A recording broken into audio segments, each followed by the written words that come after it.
to tell you guys today about my upcoming comic book signing for Paper Champion, which will take place at Livewire Wrestling's Star Spangled Showdown. That's right, the stars will be spangling, y'all. What does that mean? I don't know, but they're going to spangle, and there's going to be a showdown slash upgraded SmackDown. That's right. So, I'm so excited to be coming back to Augusta because I used to wrestle for Livewire Wrestling. And so I get to see my former tag team partner, Dr. Carl Hager, and I get to see my family and friends, and I get to share this very personal comic with the people I care about most. So, in this first video, I want to tell you guys about my relationship with my dad and how the love, like the real love of professional wrestling, brought us together from a very early age. And so for my dad, he grew up in Queens, New York, and he grew up watching wrestling, watching guys like Bruno Sammartino. And then later, when he moved down to Florida, he would go see wrestling matches and see teams like the Midnight Express, see Ric Flair and the Four Horsemen, and his favorite wrestler of all time, Dusty Rhodes, the American Dream, Dusty Rhodes.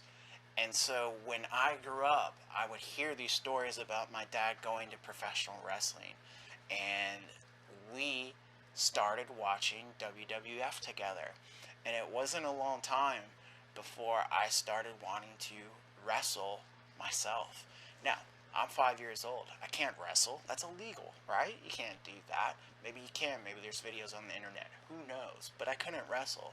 And so what my dad and I would do is we put on wrestling, and as the matches were going on, we would take out the couch cushions, we would take out a thin mattress from my bedroom, and we would go and imitate the moves that were on TV.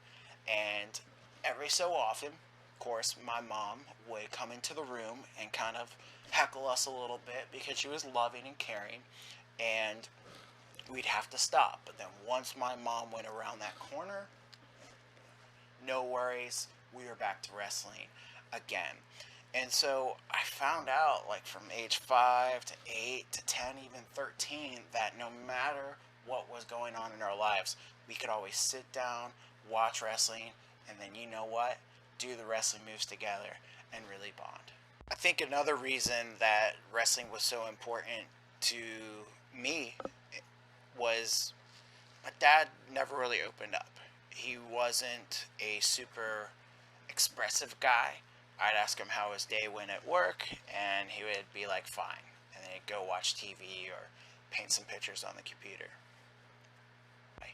He didn't ask me a lot of questions about my feelings, and he never really shared a lot about his feelings either.